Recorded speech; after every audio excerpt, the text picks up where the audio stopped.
You may have noticed by now, but BioWare's new IP Anthem was recently just unveiled during the Microsoft E3 presser. You may know BioWare for some of their previous titles, such as the Dragon Age franchise and their recent mixed-received Mass Effect Andromeda, unless you've been living under a rock or something. However, let's cut the shit. Anthem is due to come out in 2018, but it's unclear when. It'll natively run at 4K on the Xbox One X, which is obviously a nice bonus, although I don't believe they announced anything for the PS4 Pro just yet. Ideally, it will run at 4K on the Pro too, as this looks like a game that deserved to be experienced in its best possible way by everyone, regardless of whether that be on PC, Xbox, or PlayStation. The initial response for this game seems to be overwhelmingly positive, which is great to see. Personally, I think this is going to fill that Lost Planet 2 void I've been craving for years, which was a hilariously fun game to play with friends. From what we've been told, the power armour that the characters utilise are called Javelin suits. To me, they remind me of Titanfall's pilot outfits, with a healthy combination of Spartan 4 armour from Halo, with everything else being Iron Man, which, can't complain really. The world of Anthem is absolutely gorgeous. The beginning shows us an almost desert shanty marketplace environment, but quickly transforms into a lush and beautiful world, with blooming plants and active wildlife adding to what appears to also be an active ecosystem, which is hostile with danger around every corner. There's also large-scale world events that will pull you away from the beaten path with the promise of new stories to deliver.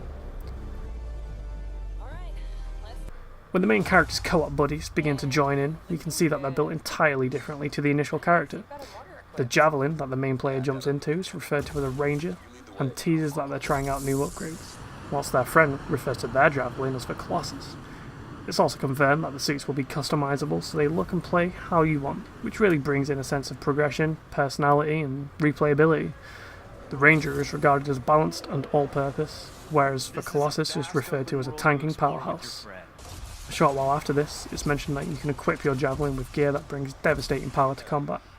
Towards the end of the reveal, we can see two new, unnamed Javelins that join the fray, one of which looks like it may hold itself as the game's potential Mage-esque class. After being encountered by a wild enemy the players would rather not fight, the main character dives into the water, showing us that not only can you fly and navigate the world on the ground, but that you can potentially explore underwater caverns for unique evasion opportunity and hopefully the ability to find underwater caves. Here, the Colossus gives us our first look at one of its potential abilities, that being a ground pound to clear enemies away with a single smash into the floor. We also see the Colossus loot something from the ground, referred to it as treasure, meaning it's likely going to apply a loot and shoot mechanic similar to that of Destiny and other RPGs and MMOs.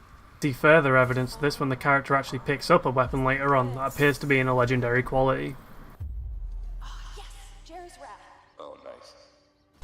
Just after this, we can see the Colossus move into a stance that allows him to fire a devastating mortar into a crowd of enemies.